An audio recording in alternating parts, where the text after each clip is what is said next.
Good day, my fancy friends. What is up? My name is Top Notch, and welcome to another Five Nights at Freddy's 4 theory.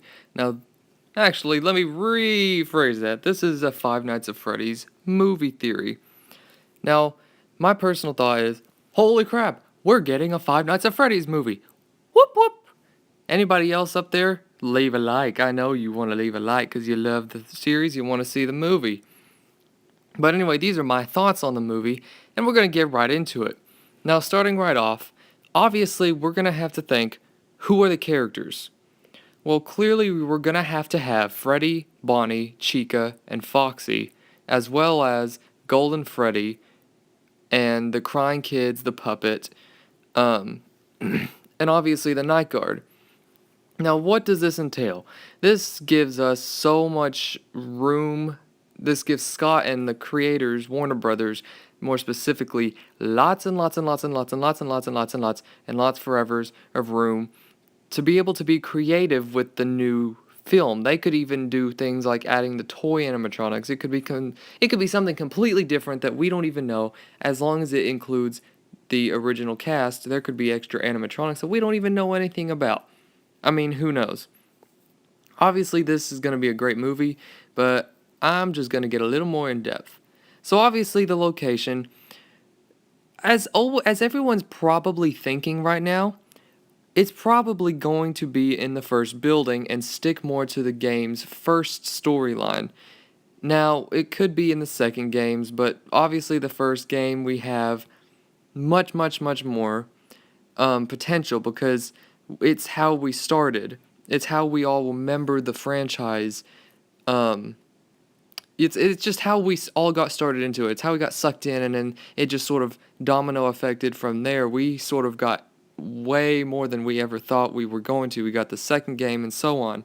So I think it's personally gonna be in the first building because it's what we're used to. People who haven't heard of Five Nights at Freddy's ever, who hasn't at this point probably, but anyway, new people, they will be able to come into it and learn about the beginnings of Five Nights at Freddy's and will remember it. They'll realize, "Oh, this is how it started." And then they can go play the games themselves if they enjoy the movie enough. Sure enough, they're going to remember, "Oh, this is how it really started and then I saw the movie." So now we have the crying kids. Obviously, we're going to have to find out what exactly happened to these kids that made them haunt the animatronics. Now, I don't know if we're going to see brutal murders in a movie. I mean, yes, it's going to have to be pretty terrifying as it is, but personally, I don't think we're going to have to sit through and listen and see this terrifying, brutal murder of kids just to know just to know why they were put in the suits in the first place.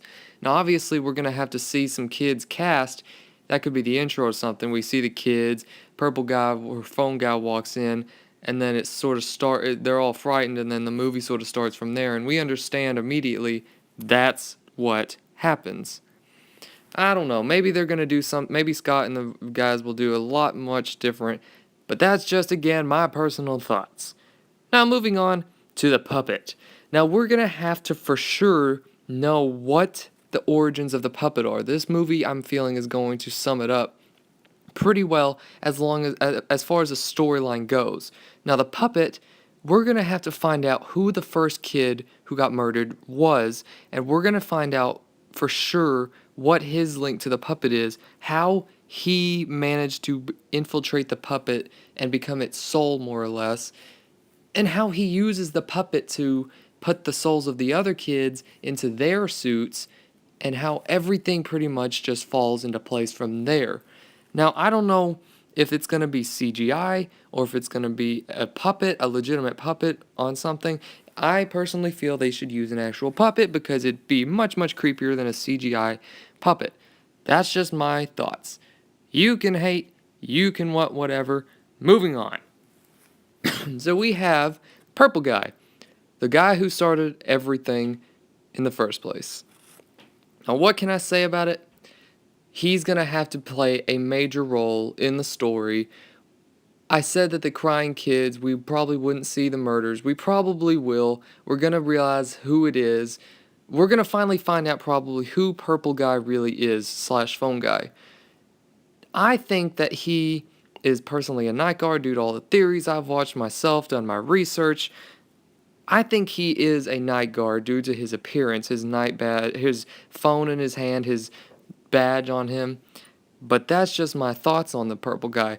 Now, he's, like I said, he has to play a very pivotal role, which means we'll either see him die as we hear him die in Five Nights at Freddy's 1, or we're going to see him stay alive as opposed to what we're used to knowing, and he's going to be the bad guy, so to speak, in the thing. The guy, the new night guard working at Five Nights at Freddy's is going to maybe find out that he did it. He's going to be trying to rat him out, and maybe the phone guy is going to be on this twisted killing spree trying to look for this guy, or at least find out more about the new night guard, simply to put him out of his misery and keep him from squealing. On to the next one. So now we have Golden Freddy. Yes, Golden Freddy. I have went here. Now, Golden Freddy has been one of the biggest mysteries ever, but he's been pushed down more as the Five Nights at Freddy's series has went on. I personally think he has anyway. Probably you guys do too, because it seems like less and more people think less of him. Now, Golden Freddy is going to have to play a big role in this simply because he's such a big mystery. Why? Because he is one of the kids we never found out why he cannot seem to move in his suit. Why did the puppet choose to put him in a dysfunctioned suit?